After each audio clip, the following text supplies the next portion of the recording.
Hello friends, कैसे हो आप सब। तो आज हम बात करेंगे यूनिट नंबर 4 के बारे में, जिसका नाम है उद्यमियों की दक्षताएं। तो यहाँ पे कुछ दक्षताएं होती है, जानेंगे कि दक्षताएं क्या है और किस तरीके से काम करती है। सबसे पहले हम मूव करेंगे टॉपिक के ऊपर, फिर मैं आपको बताऊंगा कि दक्षताएं क्या होती है। देखो यहाँ पे लिखा हुआ है, आपको बता रखा है सब कुछ कि दक्षताएं क्या होती है इजी शब्दों में, पर मैं आपको बताऊंगा। फिर भी मेरा कर्तव्य है। देखो, दक्षताएं से यहाँ पे मतलब है स्किल्स। कुछ ऐसी स्किल्स होती है जो आपको एक सिंगर बनाती है, कुछ ऐसी स्किल्स होती है जो आपको एक टीचर बनाती है, कुछ ऐसी स्किल्स होती है जो आपको एक एक्टर बनाती है, या बहुत सारे जो भी इत्यादि दुनिया भर के काम हैं, दुनिया विल्ड फील्ड्स है। तो उसके लिए आपको सबके लिए स्किल्स चाहिए। अब ये स्किल्स ज़रूरी तो है नहीं कि आप पेट से सीख के आओगे, है ना। मतलब जब पैदा हुए हो आप तभी से आपके पास है, ऐसा नहीं होता हमेशा। आपको काफ़ी सारी चीज़ें होती है जो कि दुनिया में आके सीखनी पड़ती है। तो ये वही स्किल्स है जैसे कि हम बात करेंगे जिनके बारे में, ठीक है। इसमें से कुछ हमारे पास मतलब शुरू से हो सकती है, पर कुछ हमें सीखनी पड़ती है, राइट। ज़्यादातर हमें सीखनी पड़ती है। ऐसा कुछ मतलब कोई है नहीं कि आप सोचने लगो कि यार मेरे पास तो ये मतलब मैं तो बचपन से ऐसा नहीं हूँ, अब मैं कैसे करूँगा। तो उसकी टेंशन नहीं लेनी है हमको। बस एक इमेजिनेशन करना है कि ये सब चीज़ें हो सकती है एक उद्यमी को, एक उद्यमी बनाने के लिए, ठीक है, ज़रूरी होती है। सबसे पहली रचनात्मकता, क्रिएटिविटी, नवाचार। नवाचार का मतलब होता है इनोवेशन। और पारस्परिक कौशल। पारस्परिक कौशल के बारे में मैं आपको आगे बताऊंगा अच्छे तरीके से। व्यापारिक नेतृत्व, समस्या का समाधान यानी कि प्रॉब्लम सॉल्विंग, और कम्युनिकेशन की स्किल्स होनी चाहिए। दो और होंगी यहाँ पे, प्रक्रमण यानी कि नेगोशिएशन, और जोखिम प्रबंधन, रिस्क मैनेजमेंट। ये तो और इम्पोर्टेंट है। उसके बाद रचनात्मकता, क्रिएटिविटी आती है यहाँ पे। इसमें क्या है, रचनात्मकता या क्रिएटिविटी की बात करें तो एक उद्यमी, अगर आपको देखो, आप सबसे पहले एक काम सोचो कि ये उद्यमी जो है ये काम कैसा है। ये काम रचनात्मकता में यानी क्रिएटिविटी में आपको देखने को मिलता है नए विचार, ठीक है। यानी कि जो सोच है उस व्यक्ति की, यानी कि उद्यमी की, वो नहीं होनी चाहिए। क्रिएटिव माइंड होना चाहिए उसका। समाधान जो होने चाहिए, सॉल्यूशंस, वो भी नहीं होने चाहिए, ठीक है। उत्पन्न करना, नए परिप्रेक्ष्य देखने, यानी कि देखो कुछ भी काम कर रहा है वो सभी काम नए तरीके से होने चाहिए, है ना। क्योंकि आप नए व्यक्ति होंगे, आपका जो दिमाग है वो नए बच्चों वाला होगा। तो जो माइंड है, जो सॉल्विंग स्किल्स है, जो तरीके हैं, जो विचार है आपके, वो सभी नए होने चाहिए, ठीक है। ऐसा ना हो कि पुराने विचारों को लेके आ रहे हो। कुछ कुछ होते हैं बहुत ही ज़्यादा ज़रूरी होते हैं, मतलब वो एवर ग्रीन होते हैं हमेशा के लिए, वो मतलब परफेक्ट होते हैं। पर आप कुछ उसके अलावा भी कुछ नहीं ला सकते हो अगर आपके पास स्किल्स है तो।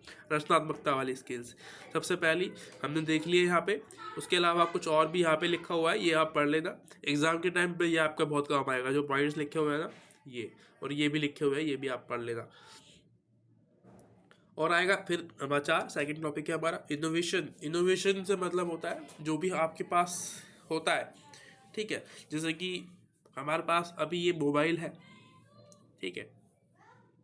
मोबाइल है, टैबलेट है, लैपटॉप है, टीवी है। तो ये क्या है, ये गैजेट्स है हमारे पास। अभी इनमें क्या है, आपको रोज़ाना कुछ ना कुछ अपडेट देखने को मिलते हैं। कुछ लोग क्या करते हैं, जैसे कि टीवी है, टीवी में भाई साहब अभी आप देखते हो कि पहले टीवी कैसे होते थे। जब हम बचपन में छोटे थे तो डोरेमोन देखते थे, तो वो टीवी होते थे मतलब बड़े वाले, भारी भारी टीवी, बहुत चौड़े। अब आप टीवी देखते हो, हल्के से टीवी होते हैं, एलईडी एलसीडी, कम बिजली यूज़ करते हैं। उनके बहुत सारे फ़ायदे अपने अलग है ना। आप दीवार में चिपका लो उनको, वो पता भी नहीं चलेगा कि दीवार में चिपका पड़ा है, बहुत पतला सा होता है। उसके अलावा आप देखो और अपडेट हो गया है, उसमें टच स्क्रीन डाल दी है। आप उसको जो है मोबाइल की तरह यूज़ कर सकते हो। उसमें आप ऑनलाइन नेट चला सकते हो, बहुत सारे मतलब फ़ायदे हैं। तो ये क्या है, नवाचार है। ये भी एक किसी का आइडिया होगा, ठीक है। किसी ने नवाचार किया होगा उसके अंदर, किसी ने क्रिएटिविटी दिखाई होगी उसके अंदर। ये सभी उसके एग्जाम्पल्स हो सकते हैं। मैं हो सकते हैं इसलिए बोलता हूँ क्योंकि जो मैं बोल रहा हूँ सिर्फ वो ही नहीं है, उसके अलावा दुनिया बहुत बड़ी है, दुनिया गोल है। दुनिया भर के सोल्यूशंस हो सकते हैं, दुनिया भर की क्रिएटिव आइडियाज़ हो सकते हैं जो मैं आपको बता रहा हूँ, उसके अलावा भी बहुत सारी चीज़ें हो सकती है। तीसरा टॉपिक आता है पारस्परिक कौशल। इंटरपर्सनल स्किल्स कहते हैं इसको, मैंने बताया था आपको इसके बारे में। पारस्परिक कौशल का मतलब होता है मोटिवेशन करना। एक तरीके से आपकी टीम होती है, आपके कलीग्स होते हैं, ठीक है, जिनके साथ आप काम करते हो। आप एक लीडर हो, इमेजिन करो कि आप एक लीडर हो, आपकी टीम में लगभग 10 मेंबर्स हैं, ठीक है, आपको मिला के। आप पूरी टीम यानी कि 9 मेंबर्स को आपको हैंडल करना है। तो आप उनको किस तरीके से मोटिवेट रखोगे कि वो काम जो है, अपना जो काम कर रहे हैं वो दिल लगा के करें, ठीक है।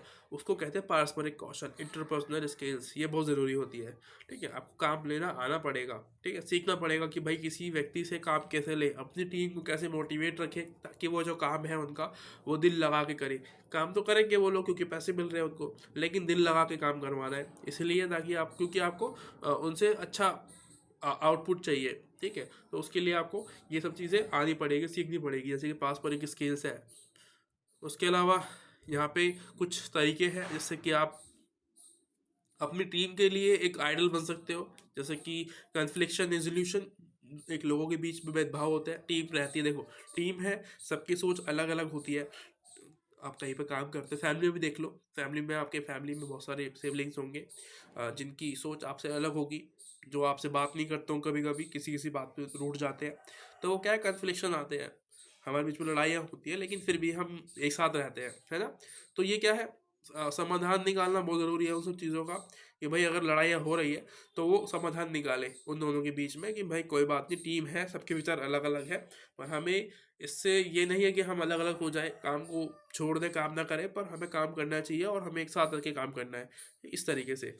उसके अलावा सहानुभूति दिखा सकते हो आप, आपकी जो सोच है वो पॉजिटिव होनी चाहिए, है ना। और एक एक्टिव लिसनिंग आपके पास स्किल्स, ये भी एक स्किल्स होती है बहुत अच्छी, ये आपके पास ज़रूर होनी चाहिए, ठीक है। ये बहुत सारे इसमें जो है आत्मविश्वास, धैर्य, ये सारी चीज़ें एक उद्यमी के पास ज़रूर से ज़रूर होनी चाहिए।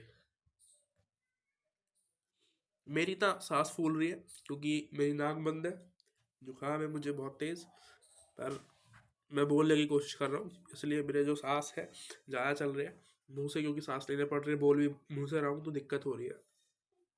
माइंड मत करना उस सब चीज़ों को, और होती है तो सॉरी फॉर दैट पहले से ही। उसके बाद हमारा चौथा है माइंड, व्यावसायिक नेतृत्व, जिसको कहते हैं बिजनेस लीडरशिप। इसमें क्या होता है, इसमें आप एक, मैंने पहले ही बताया था आपको, इमेजिनेशन करना है कि आप एक उद्यमी हो, आप एक बिजनेस चलाते हो, उसकी आप लीडरशिप कर रहे हो। तो आप कैसे करोगे, आप अपने एम्प्लॉयज़ को समझोगे, उनको, उनसे काम लेने का तरीका आपको आना चाहिए कि कैसे एक उद्यमी से काम लो, मतलब अपने जो कलीग्स हैं उनसे आप काम लोगे, ये भी आपके पास होना चाहिए, है ना। आपको आगे बढ़ के नेतृत्व करना है कि चलो मैं आगे चल रहा हूँ, आप पीछे पीछे आओ, इस तरीके से, ताकि लोग जो कभी कभी क्या होता है टीम में कुछ प्रॉब्लम्स भी आती है, काम नहीं हो पा रहे हैं, तो आप आगे बढ़ के बोलो कि पहले मैं करता हूँ, वो भी कोशिश करता हूँ आपके साथ में, तो उनको भी जो है हौसला मिलता है उस सब चीज़ों से, ठीक है। समस्या समाधान, प्रॉब्लम सॉल्विंग कौशल, ये भी होना चाहिए। इसमें क्या होता है, कोई भी प्रॉब्लम होती है लोगों के साथ, उसको सॉल्व करना बैठ के, ठीक है, सब ऑफिस में है, टीम के लोगों के साथ है, तो उसको भी आपको ठीक करना है, वो भी स्किल्स आपके पास होनी चाहिए। उसके लिए आपको कुछ चीज़ दे रखी है यहाँ पे, जैसे कि समस्या को अच्छी तरह से समझना, पहले तो आपको समझना पड़ेगा कि भाई प्रॉब्लम है कहाँ, ठीक है, कहाँ आ रही है। और उसके अलावा कुछ ऑप्शंस दिए होते हैं, जैसे विकल्प होते हैं, उसको चुनना कि भाई कौन सा बेस्ट रहेगा, है ना। लोगों से पूछो, अपनी टीम से पूछो कि आपके हिसाब से कौन सा बेस्ट इसके लिए सोल्यूशन निकल सकता है। फिर हमें डिसीजन लेने होंगे उसके अकॉर्डिंग, ठीक है, जो भी सोल्यूशन निकलता है। उसके अलावा भी बहुत सारी बातें हैं यहाँ पे, आगे चलते हैं।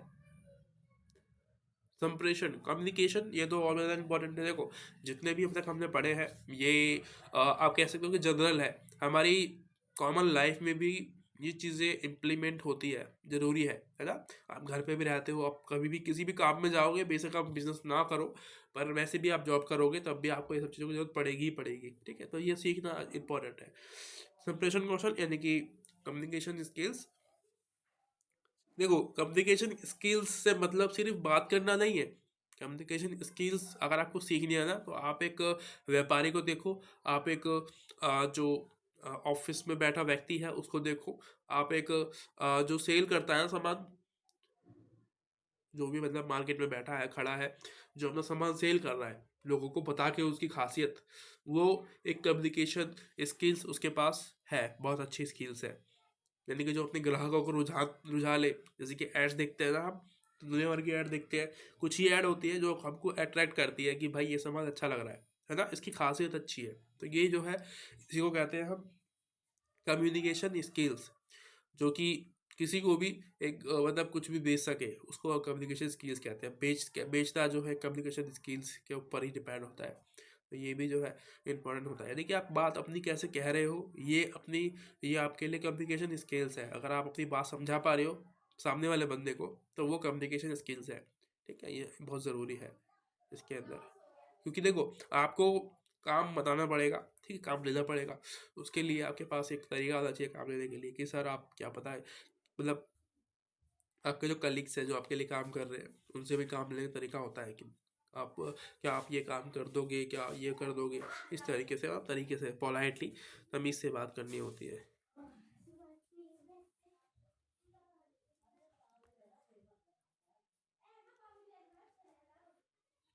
उसके बाद परक्रामण नेगोशिएशन, ये तो और इम्पोर्टेंट है ना। अब अपनी देखो इतनी बड़ी कंपनी होती है, हम स्टार्टअप करते हैं, हमारी कंपनी बिजनेस कर रहे हैं, पता चल रहा है लाखों करोड़ों का टर्नओवर है साल का, अगर आप नेगोशिएशन नहीं कर पाओगे तो मतलब बहुत ज़्यादा लॉस हो सकता है आपकी कंपनी का, आपका। तो इसलिए आपको पराक्रमण भी आना चाहिए, है ना, नेगोशिएशन भी आना चाहिए आपको, कि भाई बार्गेनिंग करे कि भाई नहीं 50 रुपये में नहीं चाहिए, मुझे 20 रुपये में दे, क्योंकि मुझे इतने पीस चाहिए। सोच ले, तो वो व्यक्ति भी सोचेगा कि यार ज़्यादा सामान खरीद रहा है, तो इसको डिस्काउंट करे, कुछ कम करके दे, जिसमें कि उसका भी फ़ायदा है, वो सामान ज़्यादा बेच देगा, है ना, आपका भी फ़ायदा है, आपको सस्ते में मिल जाएगा। तो नेगोशिएशन भी होना चाहिए, ठीक है, कंपनी में। और देखते हैं इस पे, और है क्या, रिस्क मैनेजमेंट, जोखिम प्रबंधन। जोखिम प्रबंधन यानी कि समस्या आती है यार, हर एक चीज़ में समस्या आती है, प्रॉब्लम्स होती हैं, पर उसको पहले से पहले ही आपको एक मैनेजमेंट करके चलना है कि आपको वो ठीक कैसे करनी है ना। आप कोई भी बिजनेस करते हो, आपको पता होता है कि भाई जोखिम तो है, क्या पता डूब जाए मेरा जो काम है, जो मैं करने वाला हूँ, जो मैं चाहता हूँ, क्या पता वो ना कामयाब हो पाए, है ना। तो उसके लिए क्या आपके पास कुछ प्रबंधन है, क्या आपने कुछ मैनेजमेंट कर रखा है उसके लिए, तो वो भी ज़रूरी होता है। जैसे कि पहले तो देखना पड़ेगा कि आपको जोखिम क्या आ सकते हैं, है ना, और जो फर्स्ट प्रायोरिटीज़ होती है आपकी कि भाई ये प्रॉब्लम्स आ सकती है, उसको आपको याद रखना पड़ेगा कि भाई ये आ सकती है, ताकि आप वो गलती ना करो। और इसके अलावा जो भी आपके पास रिसोर्सेज है, पता चल रहा है आप किसी स्थान पर जाके मतलब स्टार्टअप कर रहे हो, खोल रहे हो, तो उस जगह पे या उस क्षेत्र में क्या वो रिसोर्सेज अवेलेबल है जो आपको चाहिए, ठीक है। तो उसके लिए भी आपको कुछ ना कुछ सोल्यूशन निकालने पड़ेंगे पहले से पहले ही। तो ये सब क्या है, जोखिम प्रबंधन के अंदर आते हैं।